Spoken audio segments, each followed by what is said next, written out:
Hey everyone, welcome to the Return of the Logos podcast, where we're attempting to return logic to a chaotic world by shining a light on the shadows. Hey everybody, welcome back to the Return of the Logos podcast. Thanks everybody for tuning in. We appreciate it. Go on Rumble, comment, share, like, subscribe, all that stuff. We need comments. We need interaction. Build community. That's what we're doing. Anyway, to the story. That's a rough intro, man. Anyway. Well, I found that being verbose and all of this in the beginning, and not that I was pleading with people to... Yeah, but we kind of do. And it's like, it's not really doing any good. Well, let me put it this way. Have you ever watched a video where they don't tell you to like and subscribe? Exactly. Right. If you like it. If you want to get more of it, you subscribe. Yeah. Everybody already knows that. Everybody knows. So. Well, I don't know. We've got some boomers listening, and they don't necessarily know. That's true. It's always good to be self-promoting. Yeah. ABC, always be closing. Always be closing. Yeah. But seriously, go to Rumble and comment on the videos, please. We want engagement from you guys. And that motivates us too, so. Yeah, I'm not going to lie. I got a little depressed when I saw the download numbers for the last episode. So I don't trust those download numbers anyway. Yeah, I know. I don't think most people are downloading. I think they're just listening. They're streaming, yeah. Yeah, just streaming, and I don't think that counts. No, it doesn't. But what does count is if you like and subscribe. There and you go. Comment. It helps us in the algorithm for sure. We appreciate everybody that is listening.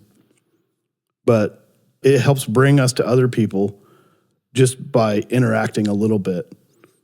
Yeah, and I just joke in the beginning, like I don't want any of you guys to feel like we don't appreciate you. We Absolutely. do. We really do. You don't have to share it if you're not comfortable doing that kind of stuff. But yeah, help us in the algorithms. At least put a comment on there so that way other people will see it.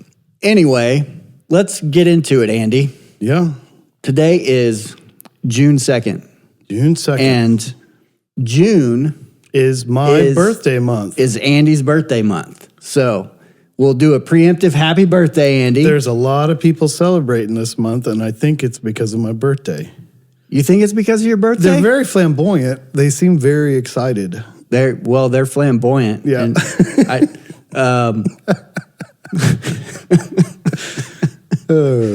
you mean it's not about me?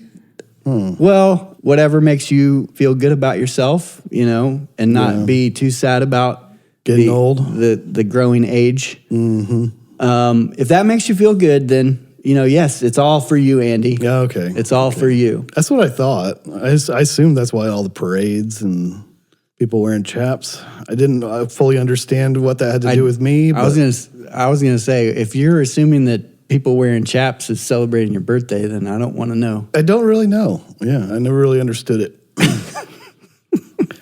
A lot of really weird floats. Uh-huh. And other unspeakable public acts. Lewd public acts. Lewd and lascivious behavior. Okay, let's be honest. I know it has nothing to do with me. Or I'll never forget this, as my 7th grade teacher used to say, rude, crude, and socially disgusting. He would say that about people chewing gum in his class, but we can expand it to. Okay. We can expand it to Pride Month. I feel that's a little aggressive for someone chewing some gum, but he absolutely hated people chewing gum in his class. I'll never forget that. Found it disrespectful. Yes. Anyway, happy Pride Month, everyone. Happy Pride Month. Welcome to the month where we celebrate one of the seven deadly sins. Yes, sir. Let's celebrate that. Let's have a month of celebrating gluttony. Well, you know what they say, pride cometh before the fall. Every time. Every time. Mm-hmm. But, Andy, we are working on getting you a birthday gift. And your birthday gift is the topic of today's Not So Current Affairs.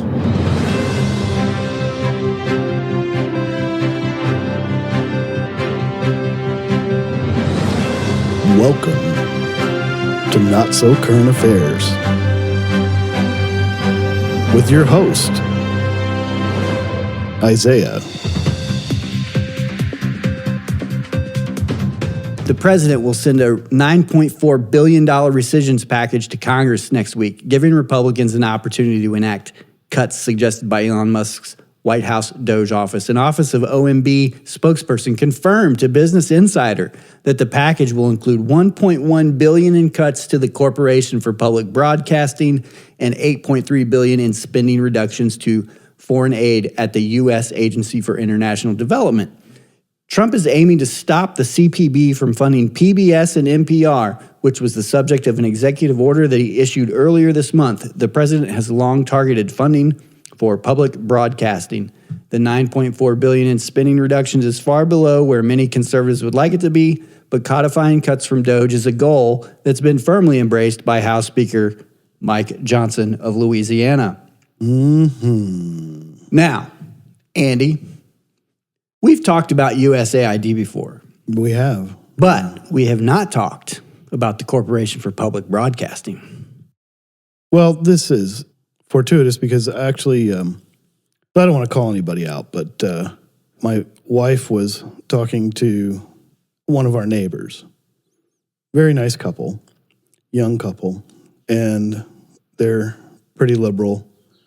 She said something to my wife about them setting aside money in their budget to donate to NPR and public broadcasting. Mm-hmm. Funded by viewers like you. Well, and that would be fine. And I'm all for it. Yep, I'm for that. But not funded by But the reason she she said she was doing it is because she was scared. She was scared for them. So so I think it's important. I think there's a lot of people that don't understand. This is taxpayer money that's being funneled to news organizations, okay? So if it's taxpayer funded, it should be somewhat balanced, and it should provide programming that is for everyone.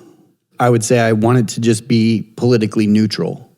There should be no political bias. It should just be news coverage or down the middle, just entertainment. Yeah, I would agree with that. I mean, but like, I'm not even talking about their news. Mm-hmm. Let's talk about their programming for children. Mm-hmm. So I'm paying taxes. Money is being stolen from me and redistributed to them. Oh, your libertarian just came out. Sorry. Sorry about that.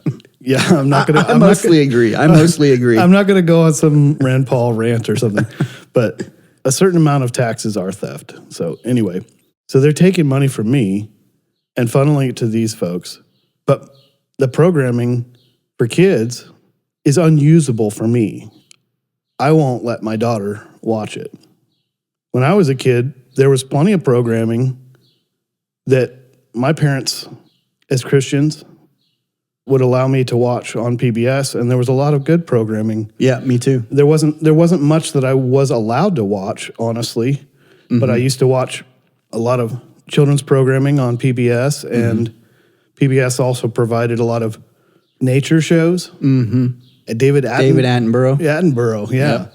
And so, like, I still have this nostalgia for David Attenborough, even though from now, all the nature programs. But now, every time you see him, he's preaching about climate change and polar bears and made up statistics. But anyway, this is an example of PBS programming when I was a kid. Boys are boys from the beginning. If you were born a boy, you stay a boy. Girls are girls right from the start. If you were born a girl, you stay a girl and grow up to be a lady. Everybody's fancy, everybody's fine. Your body's fancy, and so is mine. Only girls can be the mommies. Only boys can be the daddies. Yes, sir. Everybody's fancy, everybody's fine. Your body's fancy, and so is mine. So that was the programming that I had when I was... Yeah, me too. When I was growing up, okay? So basically this request is being sent to Congress. So it hasn't happened yet, but pretty soon everyone's going to be crying and talking about they're trying to kill Big Bird and all, all this nonsense, okay? So I just want to give you the other side of the story. That's what our taxpayer dollars used to go to, child-friendly programming. Mm-hmm. PBS no longer offers programming that is acceptable for my child. So why am I forced to pay for it? Why am I forced to pay for it either? I don't really have much to add to your point. I completely agree with you. No, that's a good point too, though. Why is anybody forced to pay money to these people? Right. If their programming is good, it will stand on its own. It should be self-sufficient. And my neighbor will donate, and other liberals will donate, and they can all watch what we're about to show you. If Sesame Street's annual Pride Month X post caught you by surprise, then you haven't been paying attention. Let's catch you up. This month and every month, we want to uplift and celebrate our LGBTQIA plus family, friends, and communities. Yeah, that's right, Miss Ariana. From our Sesame Street family to yours, happy Pride! Okay, everybody, I want you to meet my brother Dave. Hi. His husband Frank. Hi. And my sobrina Mia, my niece. Hi, Mia. Elmo, Cookie, are you ready to see my monster piece? Ready, Jonathan! Alan Monster is wearing the latest in high monster fashion. Our Jonathan Van Ness overs. Some families have one mother, some families have two. Daddy,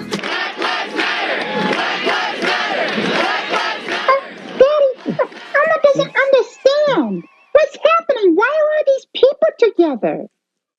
Oh, well, they're gathering together to protest. A protest is when people come together to show they are upset and disagree about something. They want to make others aware of the problem. They are sad and upset, and they have every right to be, Elmo. People are upset because racism is a huge problem in our country. People of color, especially in the black community, are being treated unfairly because of how they look, their culture, race, and who they are. What we are seeing is people saying enough is enough. They want to end racism. Sometimes, somebody who's got brown skin like me, we work just as hard as everybody else, but we get paid less money. And sometimes a police officer might think somebody's a bad guy just because that person's got dark skin and then doesn't treat them very well at all. One time, my friend Big Bird, he was bullied by some other birds because of his yellow feathers and because of how big he is. Racism has been happening in our country for a very long time. It has? Yes, Big Bird, it has. Let's stand up for what is right. My wing hurts a little bit, but that's okay. I made the decision to get Big Bird vaccinated. The vaccine is going to help my bird and all the kids out there stay safe and healthy. You were super duper today, getting your COVID vaccine, Elmo. Yeah. I learned that Elmo getting vaccinated. Okay, before we get back to your children's brainwashing, vaccination, brainwashing. Before that, they were talking about Black Lives Matter and that they had every reason to be doing what they were doing. Yeah. And they were teaching children about racism. That was a joint town hall for children with CNN and Sesame Street. Okay. This is It's gross. I'm It's gross. so this irritates me so much. I almost don't have words for it. Well, it's not over yet. Yeah. All right. Let's finish the clip. Yep. It's gross. The best way to keep himself, our friends, neighbors, and everyone else healthy and enjoying the things they love. Lots of grown-ups are getting the COVID-19 vaccine. Soon lots of us will be able to do our favorite things again. Just like doctors wear masks in hospitals when they take care of people, you're going to see people now wearing masks outside as well. How old are you? Almost 3.5. Well then, yes, Elmo, you should wear a mask. Children under 2 years old do not need to wear a mask, but children older than 2 years old should wear a mask when they're out in public and they're around people. Wear a mask out in public around other people. And if you don't want to wear a mask, I've just got one thing to tell you. Scram! Go away! Remember, if you go outside, you need to wear your mask. That's how we keep everybody healthy and safe. I know masks can take time to get used to, but I like how cool your mask is. Donald Grump! Who's Donald Grump? His name is on every piece of trash in town. I'm Donald Grump, and I have more trash than all of you. Spam, you're fired. What? Well, wait a minute. You can't fire them. They haven't done anything. I just did. Okay. That's one of the grossest things I've seen in a long time. This is PBS programming targeted towards toddlers, kids under 6 or 7 years old. Yeah. From 2 to 7. That's their age demographic. Mm-hmm.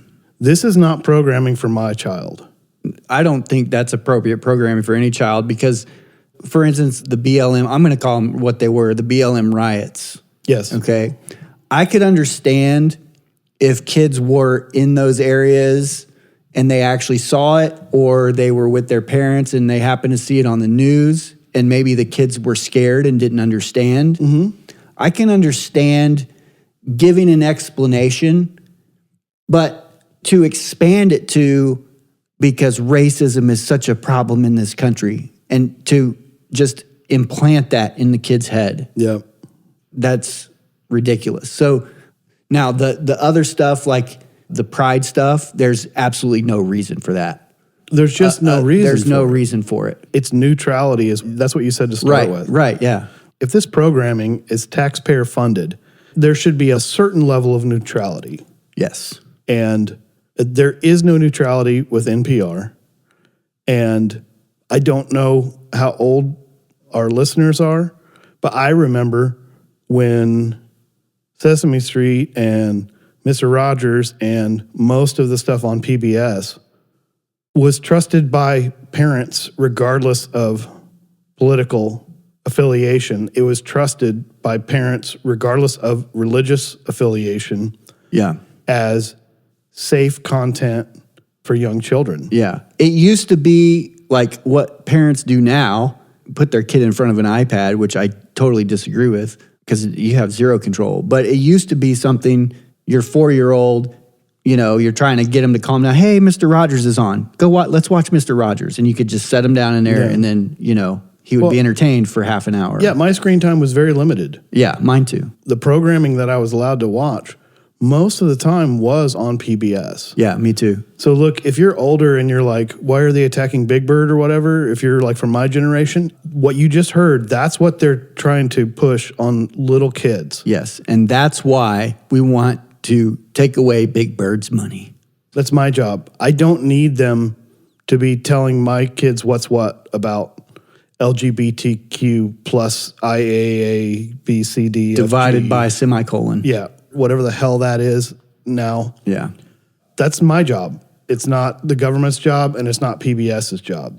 And there's a reason why everybody that is against it is all on one side of the political spectrum. Mm-hmm. Mm-hmm. Yep. It's like, no, you guys like it so much, you spend your own money on it. Yeah. Because I don't need it. I don't use it. I can't use it. Well, and the funny thing is, too, is you'll hear them, they'll say it out of both sides of their mouth. When the talk was going around of, cutting funding for the Corporation for Public Broadcasting, you would hear the people at NPR and PBS saying, or the defenders of it saying, we're mostly funded by individual donations. It's not true. Right? But then here, when you're like, okay, well then let's cut the funding that you get. You're like, no, you're killing Big Bird. Yeah, you should be fine. Yeah, you'll be fine. If you're mostly funded by donations. If your content is something that people actually want, you'll be fine. Yeah. There's more ways for people to get content now than ever. So welcome to the marketplace. Yeah, welcome to the real world. Yeah. So hopefully that goes through. So we've talked before about my displeasure with Disney and all of these other family-friendly, air quotes, programming. Mm-hmm. But there's a perfect example of NPR and PBS and public broadcasting in general. And don't even get me started on their news for adults. Oh, yeah. It's heavily liberal. Like bias is too light of a word. Well, I used to listen to NPR radio. I did too. And once you start to get more discerning and understand what to look for, it becomes more apparent to you. They're reporting a story, but every story they report starts out as a narrative. And what I mean by that is they start out by telling a story, right, of an individual person. Yeah. Meet Tom Watkins. He was recently laid off from his job at a factory in Pontiac, Michigan. Right. You know what I mean? And then it ends in Orange Man bad. Yeah. That's not journalism. It's documentary. It's documentary. Yeah. It's storytelling, right? Which is fine, but don't present yourself as a news source if you're doing that, right? Yeah. A little bit of current affairs. We got Pride Month. We've got Andy's birthday. We got my birthday. We've got the Trump White House is sending down recommendations to Congress. And part of that includes cutting funding. And I don't know if it's even their entire funding, but I would love for it to be all. I'd love for it to be all for public broadcasting. That would include NPR and PBS. And that's being sent down to Congress, so hopefully they can codify that. Trump's already put out an executive order basically saying we got to stop this. And it's based off of DOJ's recommendations for cuts. Yeah. So there's USAID included in that as well. Mm-hmm. Let's hope the Republicans have some balls and they can go somewhere with that, because it's a drop in the bucket, but it's the principle of the matter. I'm tired of paying for people that hate me and want to destroy my child. I'm tired of that. Yeah, and I think when it comes to public monies, public education, public radio, public TV, there should be absolutely zero talk, particularly to children, about any of this LGBT stuff, right? I've always said that's the parents' job. You know, it shouldn't be in schools. It shouldn't be on TV. Yeah. So let the parents do their jobs, you know, and if the parents complain, it's because they don't want to have that talk with their kid. And I'm not looking to outsource, so I don't want to pay for it. If you want to teach your child random freaking nonsense, go ahead. That's you. Well, my theory of it is that the parents that are okay with them teaching that in school and on you know, PBS and stuff, not all of them. Some of them are fanatics, but a lot of them are okay with it because they don't want to have that discussion with their kid themselves, because deep down, they don't know how to have that talk with their kid. No. That's what I think. No. You know. And they'll never admit it, but nobody's like, oh, I hope my kid's gay. Yeah. Or trans, and I have to. Unless you're a Hollywood actor, then you're proud. Then yeah. Yeah. So anyway, that's a little bit of the what's happening and what's about to happen. So I don't want to hear you crying about Big Bird and NPR and PBS and all that stuff. You know what? They made their bed. They're going to lie in it. Yeah, I'm going to keep that PBS video in my back pocket and just play that for somebody who starts complaining. Boys are boys from the beginning. Girls are girls right from the start. Everybody's fancy. Everybody's fine. Your body's fancy, and so is mine. This has been Not So Current Affairs with your host, Isaiah. Color commentary provided by none other than Andy.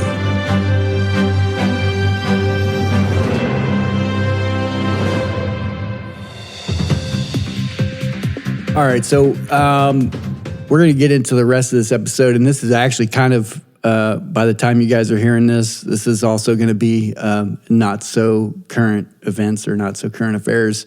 As I'm sure most of you have heard by now, if not all of you have heard by now, Joe Biden has been diagnosed with prostate cancer. Prostate cancer that has metastasized to his bones. So he's in pretty dire straits. We wanted to talk about this in a larger context. I don't wish ill on anybody. No, absolutely not. Particularly. I don't wish ill on Joe Biden. I'm not going to revel in joy in the fact that he's got cancer or that he's going to die. That's not what this is about. That's not what this is about. We're not at all. But it raises the question, one, the timing that the news was released, and also the stage of cancer that he's in. How long has he actually had the cancer? And we're going to dive into this a little bit, but just to kind of give you a little, preview, some of the treatments for this stage of prostate cancer, some of the medications, they can have some side effects, which we'll get into. And that will lead to some other questions.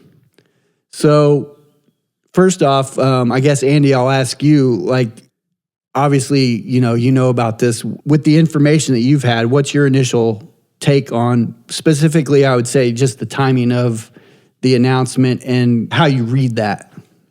Well, as far as the timing goes, I'm not a psychopath, so I can't predict how exactly the Democratic machine is working or thinking, but I suppose maybe I would release that sort of information and then say, oh, well, how dare you say something about a cancer patient?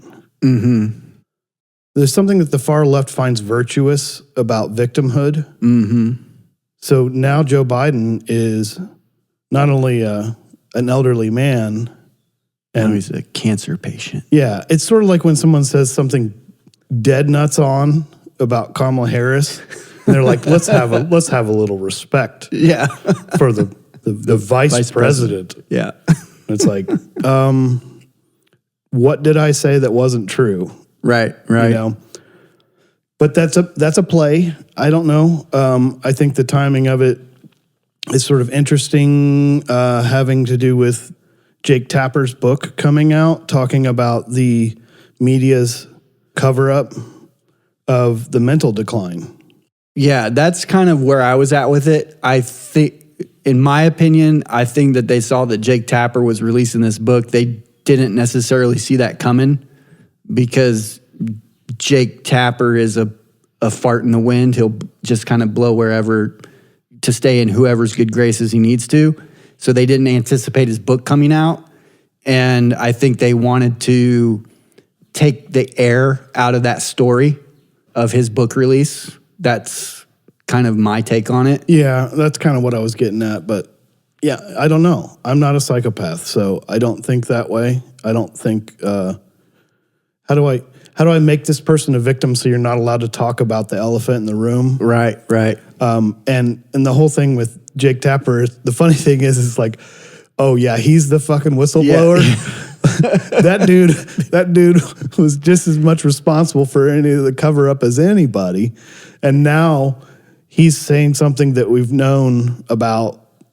Yeah. That the rest of the country, I should say the rest of the country that voted against Kamala and Biden. Yeah. We've known about this almost since he was first elected. Right. Yeah. Since about 2021, I think was about kind of when you could start to see the symptoms. He was talking about corn pop real early. Yeah, that's true. I forgot about corn pop. Like this is something everybody freaking knew. Everybody freaking knew it. Mm-hmm. And he's acting like he's like, I can make money off of this, and he's acting like it's some sort of bombshell report. Dude. Yeah. You were the one that was saying he's good to go. He's sharp as a tack. He's great. You were following the pre-approved narrative that every other news outlet was saying, literally sharp as a tack. Yeah, I mean, the only thing that would be more hypocritical would be Joe Scarborough releasing the book. Media lies and you know what I mean?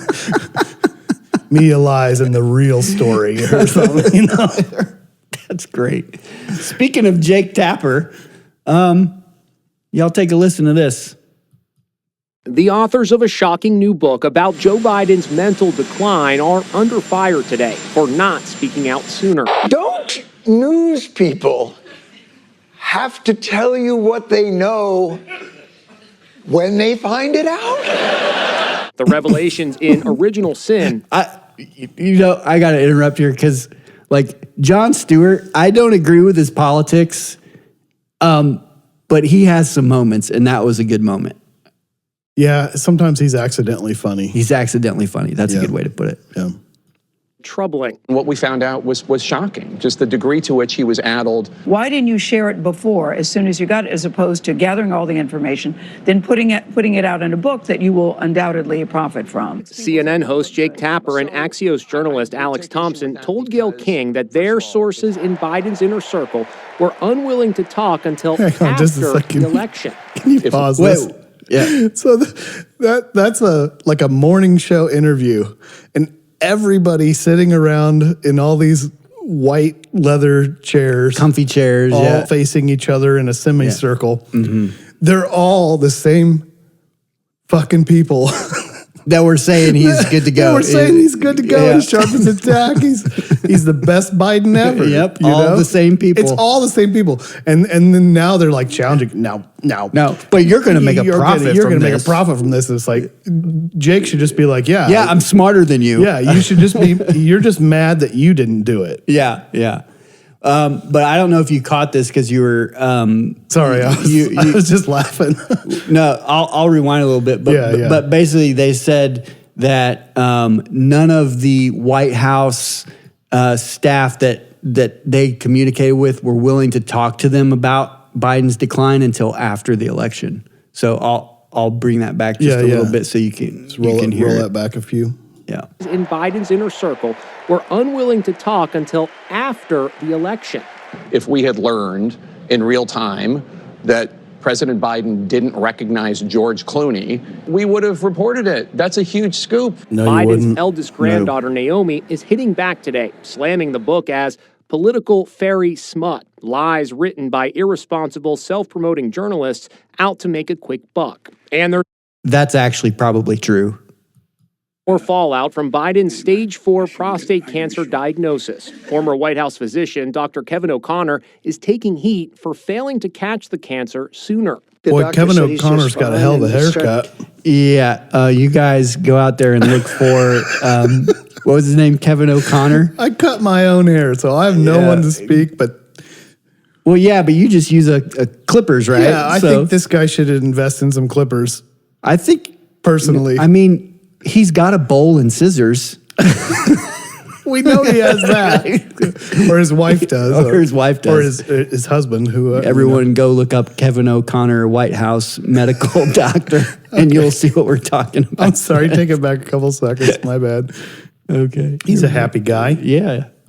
White House physician Dr. Kevin O'Connor is taking heat for failing to catch the cancer sooner. The doctor said he's just fine, and it's turned out that's not so. I think people should try and find out what happened. O'Connor has been a loyal Biden confidant for 15 years. The doctor's last official physical for Biden in 2024 did not include a PSA test, which could have detected prostate I didn't know Peyton Manning was Instead, it concluded President Biden. People can't see this. There was a Secret Service agent that looked exactly like Peyton Manning. Oh, really? I wasn't even paying attention. I'm sorry. Let me wind that's that. Not, oh, wow. Yeah, that is not good. Yeah, that does look like Peyton Manning. That is not good audio only podcasting.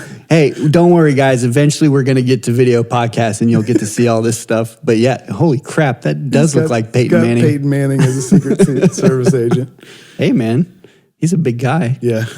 My bad. He's a healthy, active, robust, 81-year-old male who remains fit to successfully execute the duties of the presidency. If Dr. O'Connell submitted a false medical report for the President of the United States, then he goes to prison. He needs to be brought in, he needs to be subpoenaed, and he needs to answer some of these questions. So the big question lots of people are asking today is why wasn't President Biden screened for prostate cancer? Well, it may be because the American Urological Association does not recommend routine PSA screening for men 70 and older, especially if they have no symptoms. If you don't find prostate cancers before that age, the majority of patients will have a cancer that will outlive them. If President Biden was your patient, how would you have treated him? What would you have done differently? It's the President of the United States. So you test, you screen, you look to see what you have. The fate of the country rests in this man's hands. You should be testing to try to figure out what's going on with him.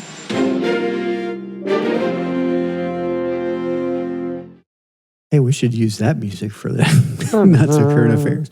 And so my position on this has always been whether or not you don't recommend screenings for men over 70 because, like you said, they're going to outlive the cancer, or the cancer will outlive them anyway because of, you know, the average lifespan of an adult male in this country. My position has always been what that doctor just said is like, yeah, but that's the president, unarguably one of the most powerful men in the world. You should probably be testing him for that kind of stuff, especially you could clearly see some type of cognitive decline in him. So why wouldn't you be testing him for anything and everything? To find out what's going on. It would be interesting to see if what Bill O'Reilly said, if that's actually true. If a doctor falsified reports, is that illegal? I mean, I feel like it should be, but I don't know. I don't know, but I feel like you would have a duty to the American people because you are the doctor to the president.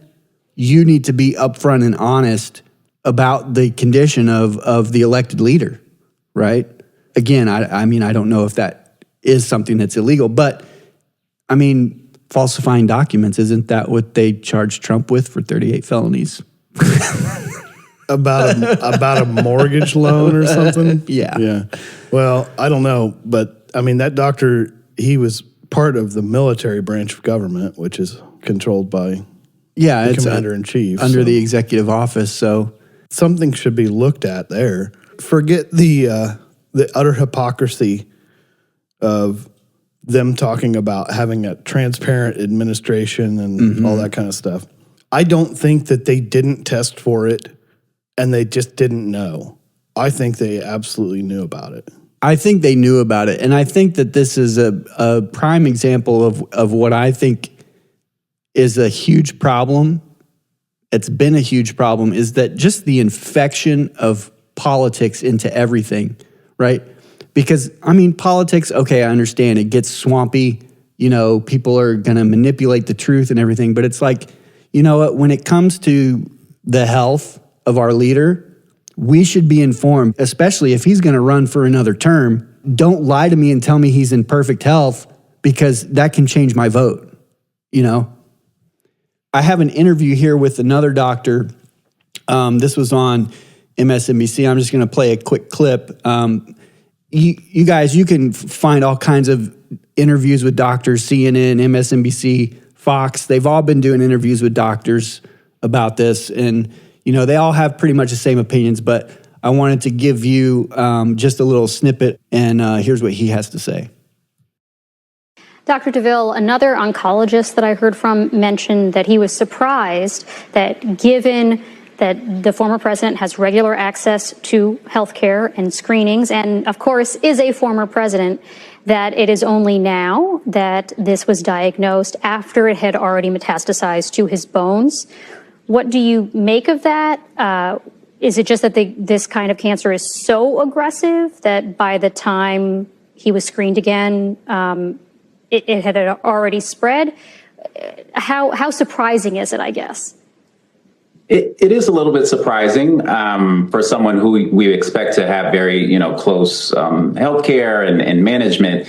On the other hand, there are some controversies within prostate cancer that make it, perhaps not so surprising. Our screening guidelines generally advocate for screening somewhere from around age 50 or 55 to age 70. And depending on a few different, screening bodies, either recommend, not screening past age 70 for prostate cancer, or if the man has a life expectancy less than 10 years. Having said that, those with risk factors, with, elevations in the blood tests or, family history, other things, may continue screening later beyond age 70. So I don't necessarily disagree with, I mean, this guy's a doctor. I'm not going to debate him on care of patients. But again, I go back to my point, and just like the previous doctor said, it's the president. You should be monitoring him for all of that kind of stuff anyway. It's the president. I don't know why they wouldn't be taking those extra steps, but I find one thing interesting that he said. After 70, they do not recommend screenings because the life expectancy of the adult is 10 years or less. Right. Okay. Biden had already exceeded that. Okay?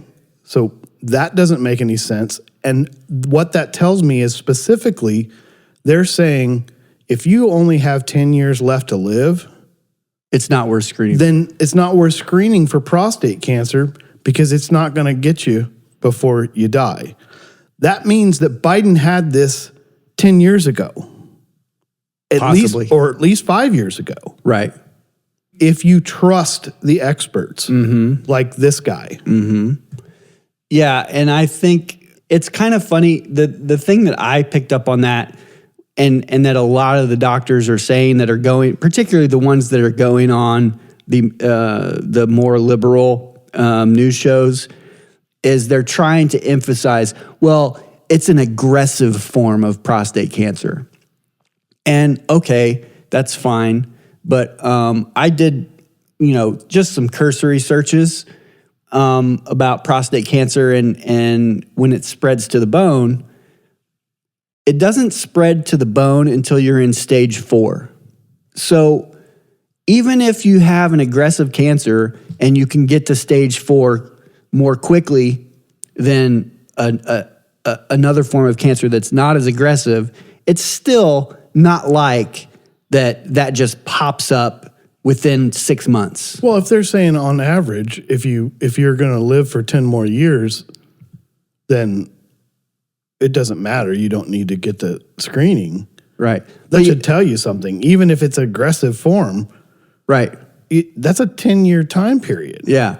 And like you said, Biden has already surpassed that. Yeah. And why would you even take that recommendation? Because he's already passed that. So how long has he really had it? That's the question, right? That's the question. And the question is, were they actively covering it up? And I've got a clip here from everybody's favorite, Dr. Drew.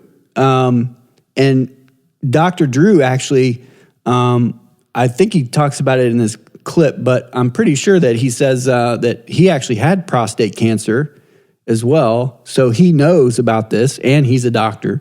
So let's hear what his take is on it. We get an ultrasound or an MRI, we biopsy, and that's that. Now, the overwhelming probability is somewhere 2 to 4 years ago, he had a diagnosis.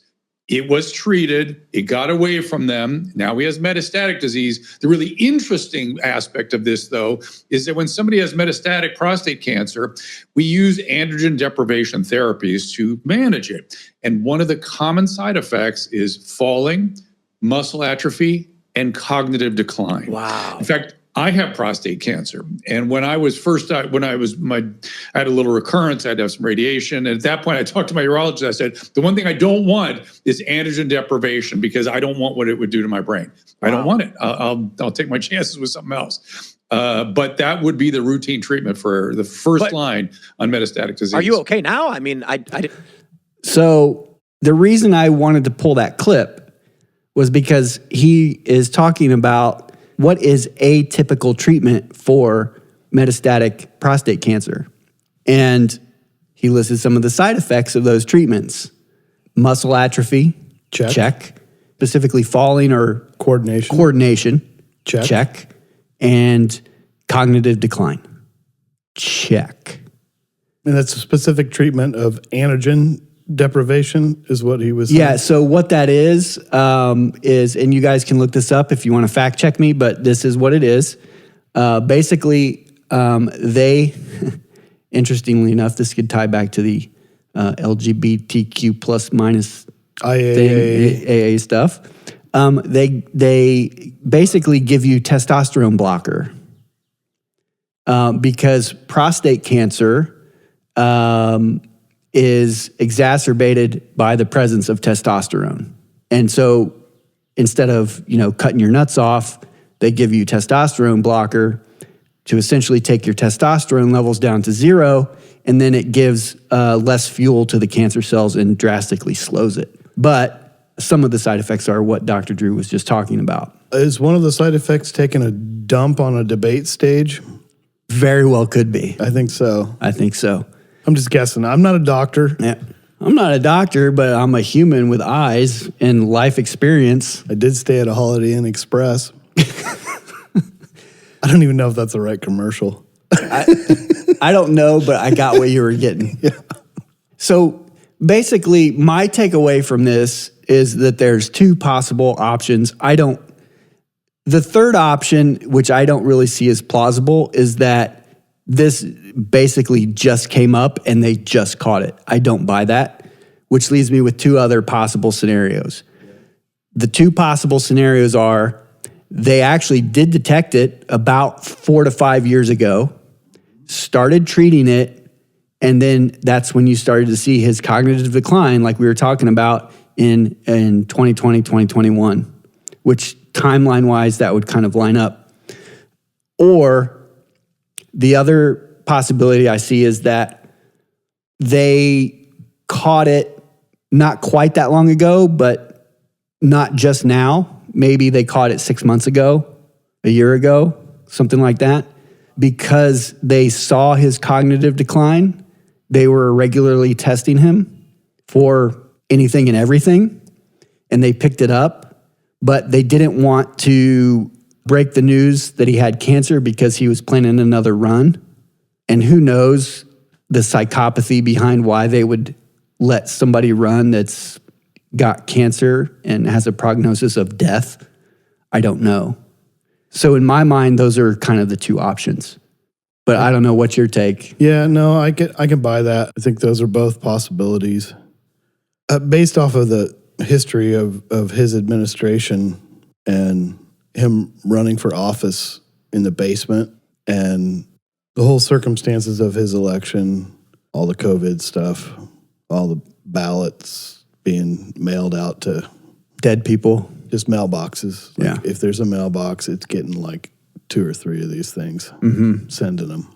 Based off of that, based off of the fact that he was very guarded, very protected, even during the first election campaign, everything was super controlled. I mean, he ran for president from his basement and used COVID as an excuse. Yeah, and the other thing too, to not forget about, I wish I would have, I didn't really think about it as I was pulling up info for this episode, but I specifically remember it was like at least every other weekend, he was going home to wherever his residence is. Oh, yeah. Yeah, his, not vacation, but out of office stats. Right. Through the roof. Yeah. Yeah. He was going home like every weekend or every other weekend. My guess is he was probably getting a treatment for something. Before the cancer thing, at the time, I thought, oh, well, he's probably going there to see a doctor and they're doing either cognitive testing or getting his dosages ready for the next week to keep him propped up or whatever. Yep. That was my thought then. But now my thought is, well, maybe he was actually going home and getting his treatments for the prostate cancer, the androgen therapy. It could be, that's the thing. It's like, who knows? Who knows? Because they freaking covered up everything. And it was pretty early on in his presidency that it was obvious that there was a problem. Yeah. And matter of fact, all the way back in 2022, he gave a speech. And because it was a 4-lane highway that was accessible, my mother drove us, and rather than us be able to walk. And guess what? The first frost, you know what was happening? It had to put on their windshield wipers to get literally the oil slick off the window. That's why I and so damn many other people I grew up have cancer. Okay, so 2 things. One, all of that sentence or sentences, it's just, none of it makes any freaking sense. Yeah, it's like, it's not how people talk. Especially if you're the leader of the free world, you should be able to communicate a little bit better than that. Yeah. I know I don't have much room to talk. I have less room to talk. And we've seen... But we're not president. Well, I'm not president, but even so, George Bush, he could, fool me once, shame on you. Fool me twice. Fool me twice, and you're not going to fool us again. You can't fool me again. Yeah. Trump has his weird crap that he says too, you know? But like, this is consistent. This is consistent with Joe. I could sort of write it off as like the gaffe master, Joe Biden, because he's had gaffes throughout his career. So I Sure. could at the beginning, I could sort of write it off a little bit, but he just said he had cancer. Yeah, and this was in 2022. Yeah, and that's not like talking about his Right. Uncle Bozy who got ate by cannibals. like that's weird. Yeah. But it's like, I don't know what the hell he's talking about. He just that's why me and so many other people that I grew up with have cancer. This is like an accidental moment of honesty. It was an accidental. I think it's an accidental moment of honesty. And, that's another thing that they say. It's like, when people have cognitive decline, they actually speak more honestly because they're losing their filter, right? So they can't remember the lie. Yeah. Yeah. And so his team basically said that, came out after this and said, oh, well, he was referring to a time when he had skin lesions and that's what he was referring to. And it's like, they tried to put spin on it. So when you put all of this together, it seems to me like this is 2022. He didn't say had cancer. He said have. Yeah. It seems to me like everybody knew, or at least he knew and his doctor knew at the minimum in 2022. The more I watch this stuff come out, as much as I cannot stand Joe Biden and what he's done to this country, I almost feel sorry for him. Towards the last couple years of his term, I actually did feel sorry for him because when you see video after video after video of him just fumbling around, just weekend at Bernie's, getting lost on stage, and shaking hands with invisible people. Yeah. I actually did kind of feel sorry for him. Like the one that really got it to me was there was that moment when he was on stage and Barack Obama had to show him his way off stage. Yeah. And a lot of people say this, elder abuse. I'm not just regurgitating the talking point. I think you could actually make a case for elder abuse. And I think that it was at the hands of probably his wife. All accounts that I've heard is that she's actually a power-hungry sociopath herself. Well, I think it was Jill. I think it was Kamala. I think it was his staffers. I think it was Obama. I mean, Obama knows this guy intimately. He was vice president for Obama for 8 years. He knows this guy. I honestly just think after Hillary lost, they thought she had it in the bag. So they didn't have a contingency plan. All the pollsters told them it was done. Yep. They had no contingency plan, and their bench was so god awful. They had nothing. And they're like, much like now. I guess let's roll out Joe. Let's roll out Joe. He was vice president for for Barack Obama, who was the most popular. Yeah, I mean, he was the only Democrat at that time, really, that I can remember that had any kind of name recognition other than Hillary Clinton. Yeah. That was in the running, so to speak, of who could possibly do this. Yeah. And so all of this leads to the question, who was actually president? Who was making the calls? Who was in charge? We do have some answers. We know that he had cognitive decline, okay? We know that he currently has cancer.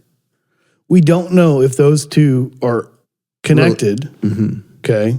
But there's a chance that they are, right? Yeah.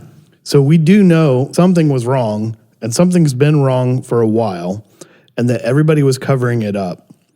And we know that all this was happening while he was president. Yeah. So who was actually running things? Thousands of miles to get to the United States. Then we're going to legally cross the border. They're going to drop us in a desert, and we're faced when we don't speak the language. Won't that be fun? I'm not being facetious. Well, President Harris led this effort.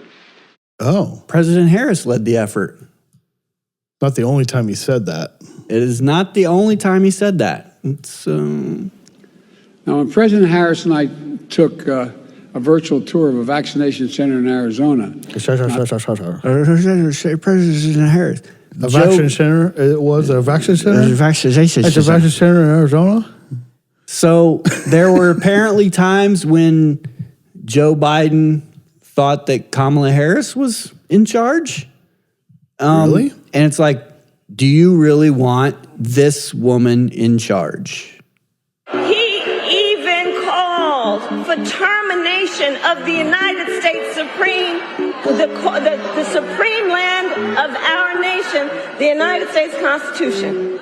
Is that the woman you want in charge? What does that mean? Was she talking about the Supreme Court? I don't know what the fuck she was talking about. The supreme land of the Constitution. I don't know what the fuck she was talking about. Yeah, well, he called for it. That's the point. Who knows? So she's pretty sharp. She's sharp as a tack too. Yeah. So was it Jill? Was it Kamala? Was it someone else?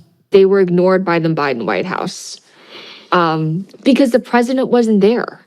He just wasn't. And so you had a bunch of 20, 30-year-old staffers running the show. Not only that, these staffers are basically nerds who are reliving their high school days by living out their fantasies in the most powerful residence in the world. And what I mean by that is they commandeer the White House social office, and it's the coveted list, the invite list. They would invite all their own friends instead of inviting Biden or Harris's friends. And so they commandeered the White House social secretary list for their own benefit, political gain, rather than executing the wishes of the president. So according to Lindy Lee, his millennial staffers were basically running the social aspect of it, like who gets invites to the White House, who gets access to the White House. Yep. According to her, 20-something-year-olds were inviting their friends and people they liked and people they knew to get access, and they were completely ignoring Biden's donors and all of Biden's supporters who propped him up, gave him money, and all that. By the way, for those of you that don't know, Lindy Lee has had a couple of interviews. This clip that you just heard is from the Sean Ryan show. She was a big-time campaign financier. Mm-hmm. So she was responsible for gaining support, financial support for the Biden White House. I don't know what her age is, but she's fairly young, but she's been a lifelong supporter of Democrats. So I don't necessarily trust her. I feel like she follows power. I think so. She was on the inside when the power was on that side. And she's definitely spilling the tea, whatever the kids say these days. Yeah, and if you listen to this whole interview, you'll find out like she actually knew Biden personally as well. Yes. Not just as a staffer or somebody who works for him or for the DNC. She knew him personally. Yep. And yeah, I agree with Andy. When I watched this interview with Sean Ryan, to me, and any of you who follow us on X, you already know this because I posted this. There was another interview she did where she was real dodgy, and I reposted that and said, I honestly, the first time I heard her interview with Sean Ryan, she seemed shifty to me. I don't particularly trust her. She's evasive. She doesn't give specifics about anything. There's a certain level of honesty in what she's saying. Because she's following power. She's chasing power, and she's trying to only disclose enough information in order for people on the right to feel like she was on the inside and then she saw all this stuff and now she flipped. I don't think that she flipped because it was wrong. No. I think she flipped because they lost. I think she would still be there if it wasn't the case. It's an interesting interview. You guys go watch it yourself and tell us what you think.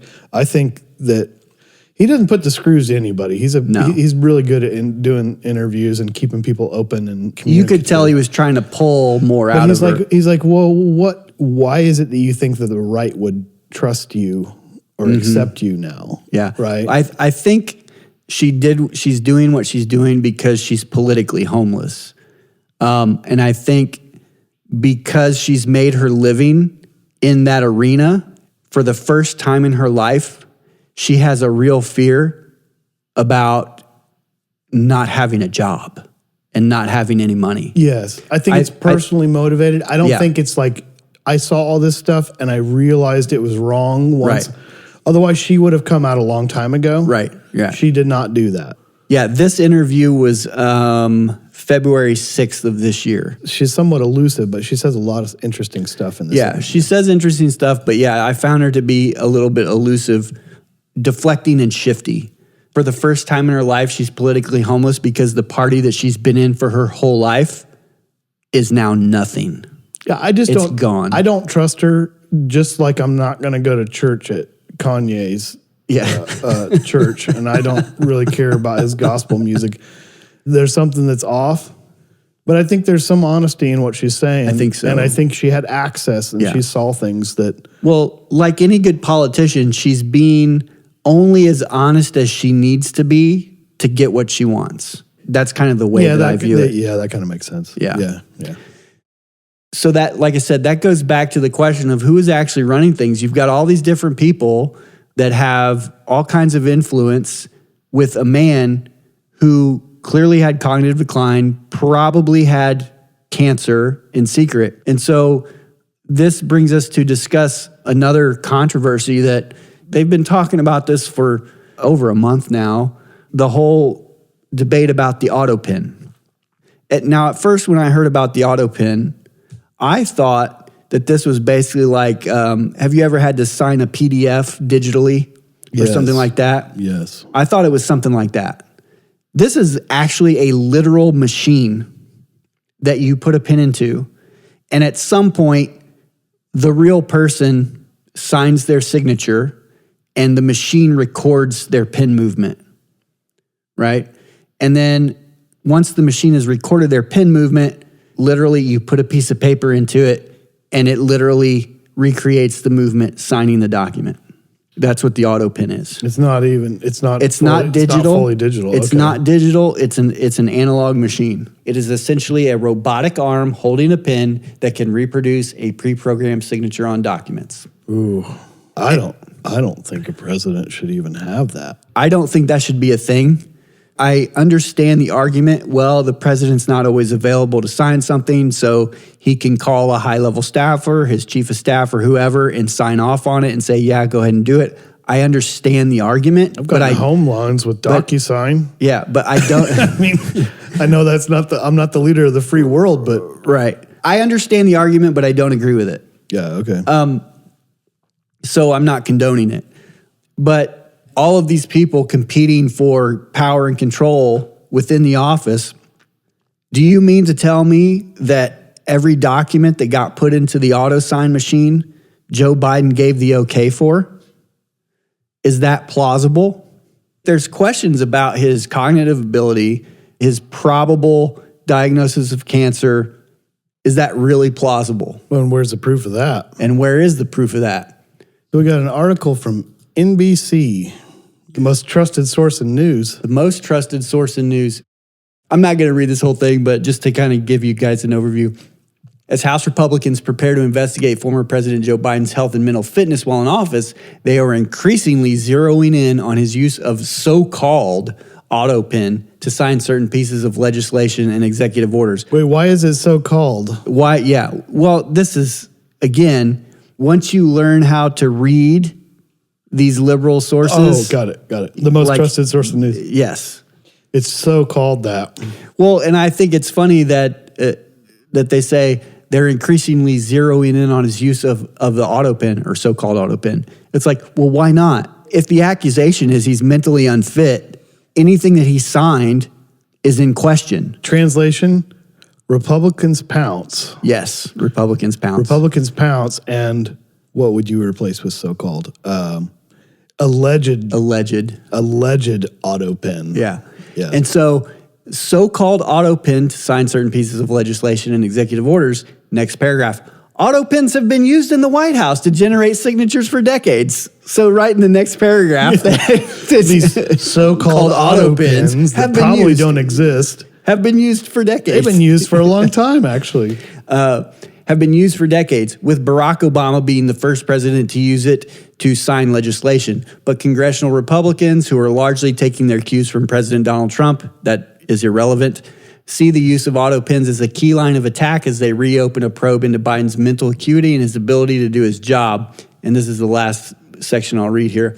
We're focused on the auto pin, House Oversight Committee Chairman James Comer of Kentucky told NBC News. Who was making the decisions? Who was authorizing his signature? Was it him? And that's the right question. That has to be the right question, because if you're challenging his mental acuity, that's the question. Who's making the decisions? Is he even the one that's authorizing this? If you've got a machine that can replicate signatures, that's an invitation for dishonest people to do dishonest things. Especially if there's someone who has mental decline for whatever reason, whether it's medication related or just your age. It is elder abuse, man. It is. When I think about my grandparents, I was pretty young, but when I think about when they were sort of kind of out of it near the end, would I sign a will or sign some sort of important document that they should have authority over with a replication of their signature? Well, this is what he would have wanted. Yeah, exactly. Right? It's like, yeah. How do you know? How do you know? It just feels dirty. It feels really dirty. And it's like, you'll read articles sometimes. This is when they would try to report negatively on Trump, when they don't really have a source about something that they're saying Trump did. They're like, a source who is familiar with the president's thinking. Oh. Have you ever seen that one? Yes, I've seen that, yes. So this is essentially the same, I'm familiar with his thinking, so I know that he would want this signed. I can sign it for him, Right? And so there was actually, there's a group called the Oversight Project. Their website is itsyourgov.org. And they are currently doing an investigation, an independent investigation through their own analysis of when Biden was using the auto pen. This is a really interesting article that they've put together. Again, the website is itsyourgov.org. The Oversight Project has been investigating the Biden White House's use of auto pen to affix President Biden's signature on important presidential documents. We previously uncovered that the Biden White House used an auto pen to sign 36 of 51 clemency warrants that granted pardons or commutations to thousands of people. We found that the most controversial acts of clemency at the end of the Biden presidency, including the preemptive pardons of Dr. Anthony Fauci, General Mark Milley, Senator Adam Schiff, members of the January 6th committee, and members of the Biden family, as well as the commutations of 37 out of 40 inmates on federal death row, were all signed with an auto pen. While the use of, okay. Fauci, Mark Milley, Adam Schiff, January 6th, Biden family, commutations of 37 inmates on death row. You're commuting your sentence. It's not a pardon. It's not a pardon. It's saying you time served. You don't die. It's time served and you're released. Holy crap. Okay. Yeah.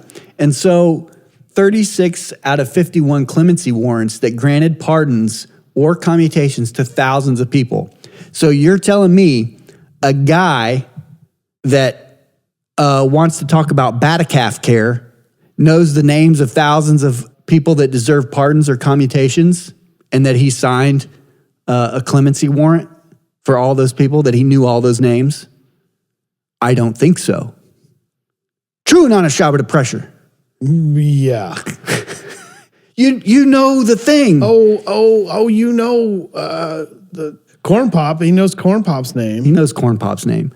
But this goes back to our question of who had the influence, who was there, like in his ear, or not even in his ear, but just making the decisions for him. I'm pretty sure that Adam Schiff or members of the January 6th committee who are Congress members or members of his family might have some influence. That auto pen machine right over there, and hey, that's pretty handy. Who says go? Exactly. Who says go? Who puts the paper in and who says go, pen? Yeah, that's what I want to know, right? Yeah. This wasn't just like a couple of them. This was not a couple of them. All right. So further down in this article, they have a breakdown of the years that he was in office, the amount of executive orders that he issued, and how many of those executive orders were signed with an auto pen. And this is interesting when you look at the timeline of things that are happening. In 2021, there were 78 executive orders. 0 were signed with an auto pen. So that's his first year in office. 2022, they have a breakdown of basically 2022 into the first half and the second half. So the first half of 2022, up until July 15th, there were 29 executive orders. 14 of those were signed with auto pen. It's 48.28%. 48.28%. Almost 50%. Yeah. And then July 15th on in 2022, there were 14 more executive orders, and all 14 were signed with an auto pen. 100%. 100%. In 2023, 24 total executive orders, 16 were signed with auto pen. 67%. In 2024, there were 19 executive orders, 14 signed with an auto pen. Nearly 74%. In 2025, so this is basically just January, right? 14 executive orders in January in 1 month, all signed with an auto pen, 100%. 100% in 2025. And the interesting thing is, what I was saying earlier about I can understand the argument. The president is away. He's not in D.C. He's overseas. Foreign affairs. Something like that. So he calls his chief of staff or some high-level staffer in his office and says, sign off on this. Okay. So I don't condone it, but I understand that argument. So further down in this article, a disturbing pattern. Auto pen used while Biden was in Washington, D.C. In D.C., that means he was in the White House or in the residence. Oh, it gets better. Okay. There is a list of dates where they show what they call a wet signature, meaning he's using a pen and actually signing something, and auto pen signatures. Okay, here's how we'll describe this table. There's a date, and on that date, he signed multiple items. Some of those items fall under public law, meaning that a bill was passed through Congress, it comes to his desk and he signs it. And then there were other documents that were being signed that were executive orders. All of the wet signatures or public laws were, again, signed directly by him. But the executive orders were signed with an auto pen. So you have 8 instances here. On the same day, he was already signing shit. He was already signing shit. He's signing public law, but they're using an auto pen to sign executive orders. Why? That doesn't smell fishy. Yeah. At all. Yeah, so there are percentages shown for when the auto pen was used when Biden was in D.C. There's no reason to use a robot when his hand is right there. Yes, and especially, too, I want to make this point. Pretty much his whole term, they were calling a lid at like 4 p.m., meaning when they call a lid, that means no more press, no more nothing. The day's done. The day's done. It's nap time. It's time for pudding. Yes, and naps. And there were plenty of reports saying that, pretty much after 4, he didn't do anything. Mm-hmm. So it's not like he didn't have time. Right. Right?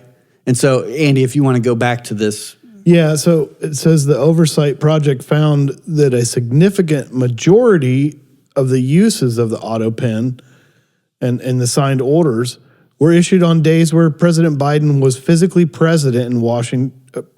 Sorry, that's a slip. But was he physically president? Was he physically president? I guess that's kind of what we're asking. Yeah. He was present and president in Washington, D.C. 87% auto pen signed executive orders in 2022 occurred on days where he was in D.C.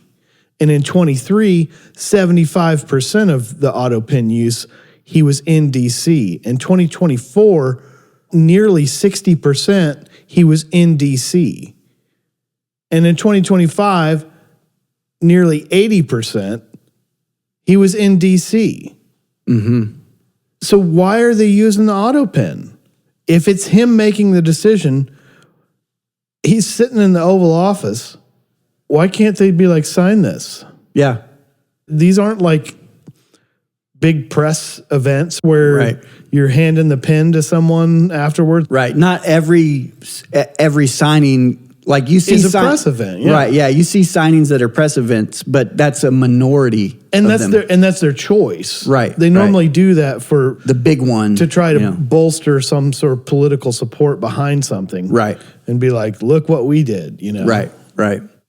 Look, I'm not the smartest guy, but like when I look at this, I can connect dots, and I don't think this takes a whole lot of imagination to come to a reasonable conclusion that he was not fully in charge, and that I would use the term rogue actors in his administration were just pushing through stuff that they wanted to push through.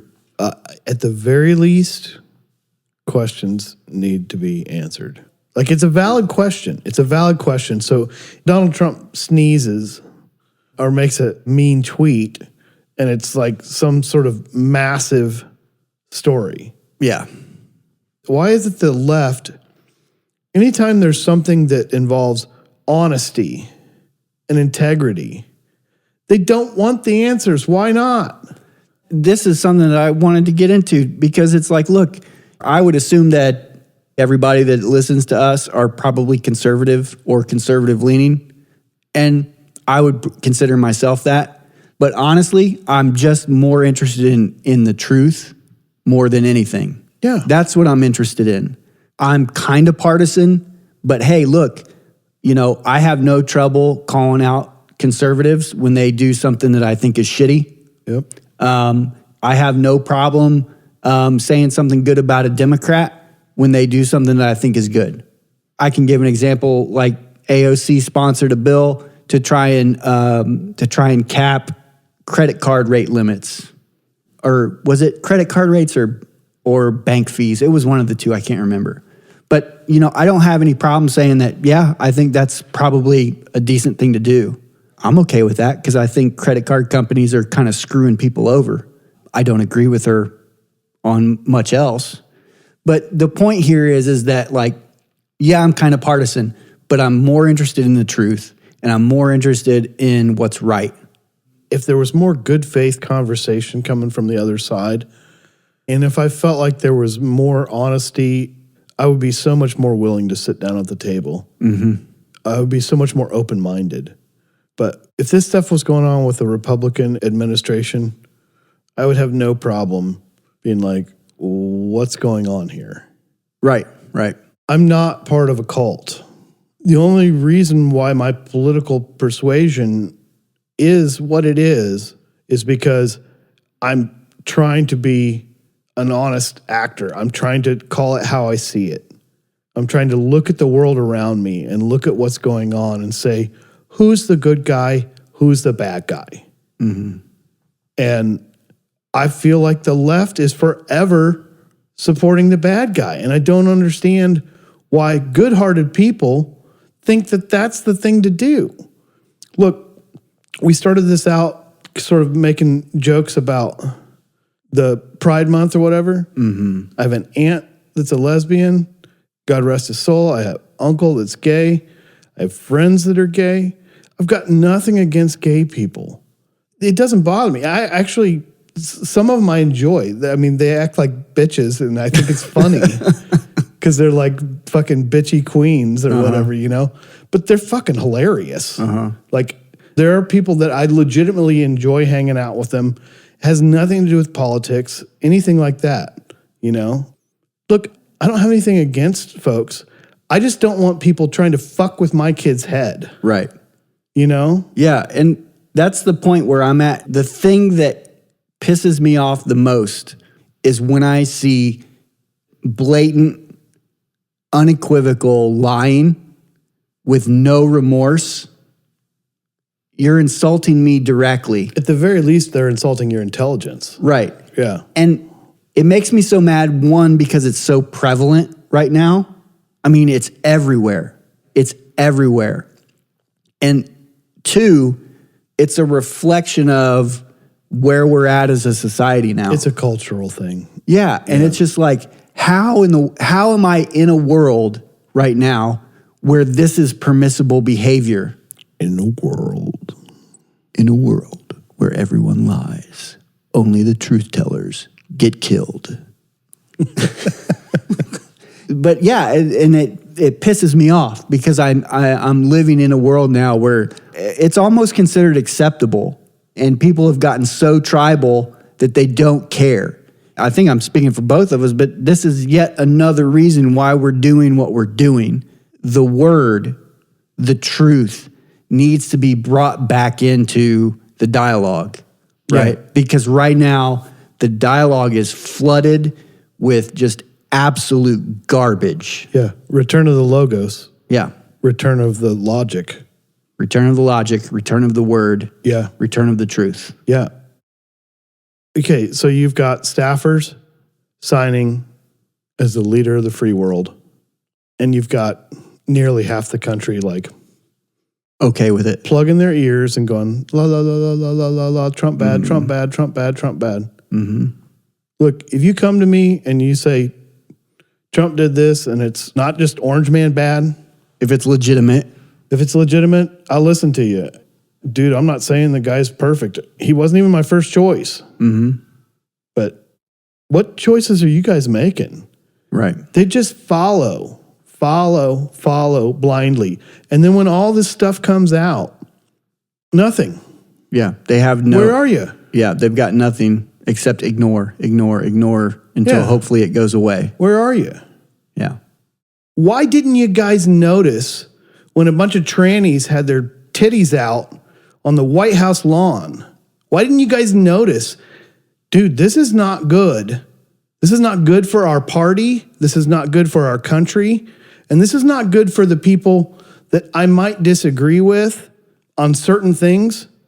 But, dude, there's no way I can even talk to these people now. Yeah, you can't have a conversation because they've been dragged so far past the line of normalcy. Yeah. That it's like the meme. I stayed here. The liberals moved all the way over there. So now I'm close. right of center. Now I'm right. You know, and it's like that's completely accurate. What makes you think you can start calling pedophiles minor attracted persons and try to normalize that? In what fucking world? Look, if you don't have children and you don't fucking care, then just shut up. Right. But that is about as evil as it gets. Mm-hmm. And you got people in California that are trying to normalize that shit. And it's been around for a long time. Mm-hmm. NAMBLA, the National Man Boy Love Association, is a real... That's a real thing. Fucking thing, NAMBLA. Oh my God. Okay? I'm sorry, I'm starting to... He's on fire. Starting to cuss. And look, this isn't pointed at gay people. That's not what this is about. This is about taking everything too far. When the left goes too far, they have no ability to stop themselves. Yeah. So you know what? My neighbors might be... Actually, I know my neighbors are great people. And I know that they want to do something good. But you know what? You fuckers don't have children. And the people you're supporting are the same fucking people that want to call pedophiles minor attracted persons. Normalize that. We're just asking the regular liberal people just stand up and say, you guys are being fucking crazy. You're insane. You're being stupid. Yes. Because that's the only way that you're going to stop these people in their tracks. Because it really is probably 80% of regular Democrats are probably not okay with most of this shit that they're doing. But they won't speak out. They won't speak up. They won't speak out. And then they pounce on conservatives, right, when we call it out. I'm not calling it out because you're a Democrat. I'm not calling it out because you're a liberal. I'm calling it out because you're a liar. You're barbaric. You are a sociopath. And it's obvious that these are the bad guys. Yes. These are the bad guys. Why are the fucking Democrats always for the bad guy? Why is it the illegal alien gang member? Why is that what they want to charge behind? why when all of these 20-something-year-old staffers were signing stuff, no one elected them the leader of the free world. Why were they cheering on Luigi Mangione when he supposedly shot the CEO of United Healthcare? Allegedly. Allegedly, that's the word I was looking for. Even though we saw the freaking tape, yeah. Even though when he allegedly shot the CEO of, it was United Healthcare, right? Yeah, that's right. Why were they throwing their support behind him? I don't care what you think about the insurance companies. I have plenty of arguments against the insurance industry. I think they're horrible. I think they do a lot of horrible things. I think the whole model's terrible. Right? But I don't condone somebody shooting an innocent man.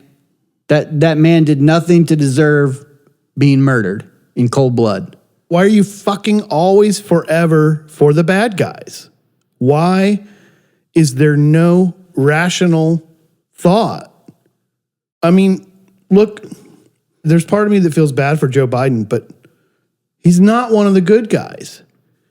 And you're so obsessed with Trump that you're willing to overlook all of these evils. Mm-hmm. All of the things that have put your party in the position that it's in. They're cutting off their nose to spite their face. Yeah. You want to know why you've lost young men? You can't freaking speak to them. You put together a panel to study how to talk to young men, and on the panel was a bunch of women. Yeah. The woman in charge is a big, ugly, fat girl. I'm sorry, I'm just going to be honest. She is.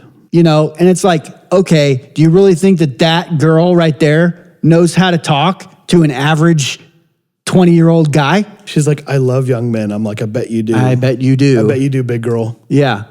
How about, Sorry, that's not nice. How about just put on your human hat and talk to them like humans? Yeah. How about stop attacking them and telling them that their natural behavior is toxic? How about stop blaming them for all the woes of the world historically? This is bad stuff, man. The stuff that's coming out, it's not good. It's not good. Don't just bury your head in the sand and say, orange man, bad. Don't do that. And you know what? If you don't think like me, that's fine. Think about it from a rational perspective. When we just showed you clips from Sesame Street, freaking brainwashing toddlers about LGBTQ+, and about how America is racist. You're supposed to take the jab. That's how you protect other people. Even if you disagree with us about everything else. Go watch the COVID episode, Masks Don't Work. Teaching kids about all this crap, okay? Just step outside of your fucking insanity for one damn second and look at that content and think about a father trying to raise his child and his money be taken from him in order to pay for that. Maybe you have a point. Yeah, maybe this dad shouldn't have to pay for that. Maybe he shouldn't be taxed and his money sent to Planned Parenthood. Maybe he should have some say. He should be able to see the curriculum at his local schools. And maybe if he speaks up at his local school board meeting, he doesn't get tagged by the FBI as a possible terrorist. Yes, these are the things that have been happening to people that are not in lockstep with the same fucking people that want to call pedophiles minor attracted people. Why are you forever fighting and supporting the bad guy? Stop it. Look at it. Take your emotions Take politics out of it. Take Donald Trump out of it. I don't care if he said grab him by the whatever. Take that out of it. What are you fighting for? Because you're fighting against me. You're fighting against something and not for something. Yeah, you're fighting against the opposition to people that want to call pedophiles minor attracted people. Why are you doing that? Why would you ever accept people that think that way and that want to promote that kind of stuff? Because they're in a cult. And to tie it in with the episode and everything that we're talking about, there's no consistency with minor infractions and things that they are hell-bent about with Donald Trump. And it's like, dude, we just went through legit the most corrupt presidency and administration, most likely in American history. And if you don't believe it, wait for 10 years when even more will come out. All this stuff is coming out. I'm almost at a loss for words. The cover-up is so blatant, you know?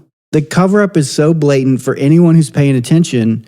And I mean, I guess, of course, I live in a bubble because I do pay attention, and I know a lot of people don't pay attention, right? So, of course, I'm in a bubble, and the stuff that I pay attention to, like I said, like I'm trying to follow the truth, right? So I like to think that my bubble isn't that bad, but I understand that I'm partially in a bubble. For all of the regular people who don't follow it, understand that the stuff that you just catch on the nightly news for 10 minutes or whatever, they're creating a narrative for you to live in because they know that you don't pay attention. They know that most people are generally fairly tolerant. So they try to create a narrative where the administrations and the institutions that they support are the same as you. And they're trying to help people. They're trying to uplift the underrepresented and underprivileged. All of these talking points. Right. And if you believe people are corruptible, which you should because you're a normal person who has more than one brain cell who can think, then you have to believe that the government is corrupted because it is inhabited by people. There can be no debate that there is corruption. The only question is, what is the level of corruption? And that's what we're trying to talk about right now. Forget about the partisanship. Forget about red team, blue team. Forget about orange man bad. Forget about Joe Biden oatmeal brains. Okay? Just look at the truth, the facts, step out of your bubble and absorb the truth. And for the love of God, Democrats, stop being on the side of the bad guys. I think we should do our next episode about that. I think we will. Yeah, because they are forever on the side of the bad guy. Honestly, I think it's their leadership. Because I think most Democrats or traditional liberals, however many of them are left, I think they want to be kind. They want good things for all people, and they don't like injustice and all of these things that they're told their party is. But we've touched on this in previous episodes. Yes, sociopaths understand that. Yeah. And the sociopaths will take advantage of that. Yeah, but we'll get into that. I mean, for sure. We'll do the next episode on that because I think we can have There's a lot there. I don't want to, I don't want to get too far into it because we can do a really good episode on that. So we'll do that on the next one. So for everybody, I guess you now have a little preview of what's coming up next. We want to thank everybody for checking out the episode. We really appreciate it. Thanks again for all your support. Please engage with us online. Go to Rumble and comment. Tell us what you think about some stuff. What a difference 20 years makes. What a difference 20 years makes. We'll see you on the next one. Boys are boys from the beginning. If you were born a boy, you stay a boy. Girls are girls right from the start. If you were born a girl, you stay a girl and grow up to be a lady.